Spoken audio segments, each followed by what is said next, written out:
श्री हनुमान जी के प्रचंड बल से पर्वत भी कांप जाते हैं। उनके शक्ति के प्रभाव से उनके भक्तों पर कोई आंच नहीं आ सकती।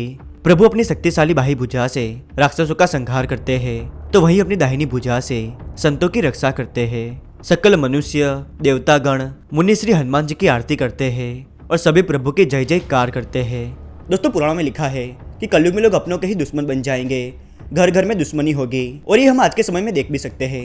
मन मुटा तक तो ठीक है, लेकिन किसी का हित सोचना ये विकृत मानसिकता दर्शाता है। ऐसे लोगों से हमेशा दूरी बनाकर रखनी चाहिए। आज का अनुभव सुनकर आपको विश्वास ही नहीं होगा कि कोई इतना ज्यादा भी बुरा कैसे हो सकता है। आज का अनुभव में नैन्सी पटेल ने भेजा है।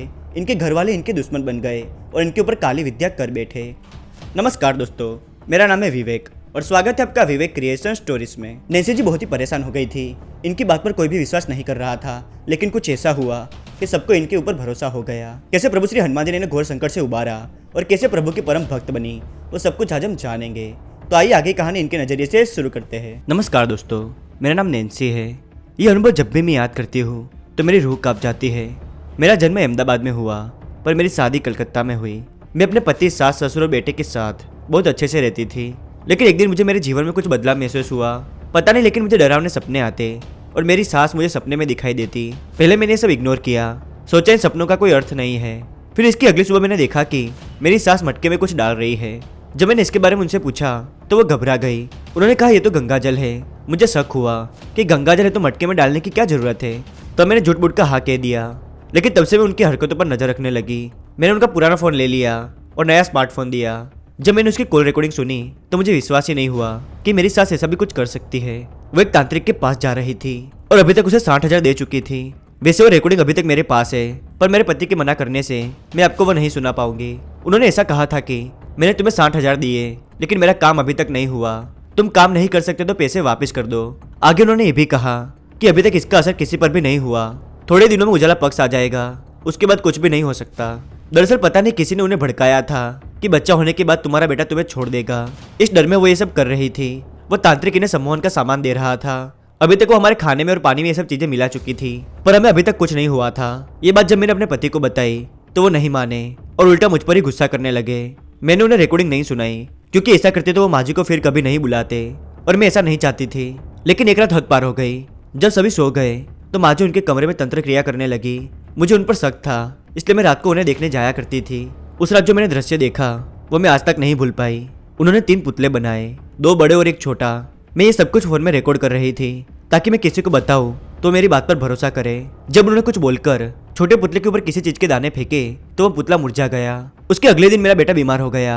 उसको बहुत तेज बुखार आ गया और वो बुखार उतर ही नहीं रहा था और वो हमारे बुलाने पर जवाब भी नहीं दे पा रहा था। बहुत इलाज कराने के बाद भी कोई असर नहीं हुआ।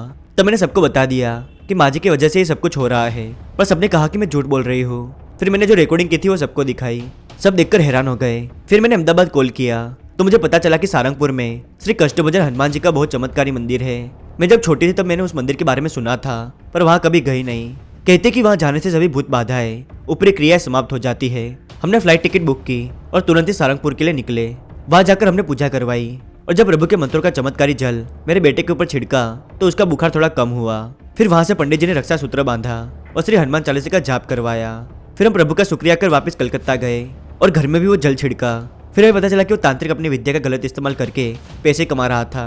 वो सम्मोहन क्रिया का इस्तेमाल करके सबके मन में भ्रम पैदा करता था। मुझे पता था कि मेरी सासू माँ ऐसी नहीं है।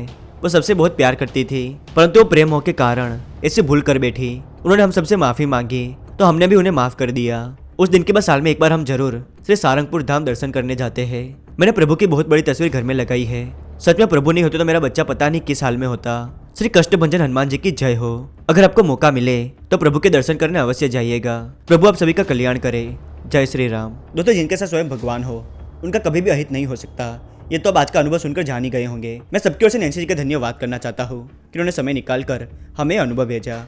अगर आपको प्रभु का अनुभव पसंद आया हो तो इस वीडियो को लाइक कर दीजिए और चैनल पर नए हो तो इसे सब्सक्राइब जरूर कीजिएगा, ताकि प्रभु के ऐसे नए वीडियो आप सभी तक सबसे पहले पहुंच सके। हो सके तो इस वीडियो को अपने परिवार वालों और दोस्तों के साथ जरूर शेयर कीजिएगा, ताकि प्रभु की महिमा के बारे में सबको पता चल सके। इंस्टाग्राम पर फॉलो करना चाहे तो डिस्क्रिप्शन में लिंक दिया है। मिलते अगले वीडियो में नई कहानी के साथ, तब तक के लिए धन्यवाद।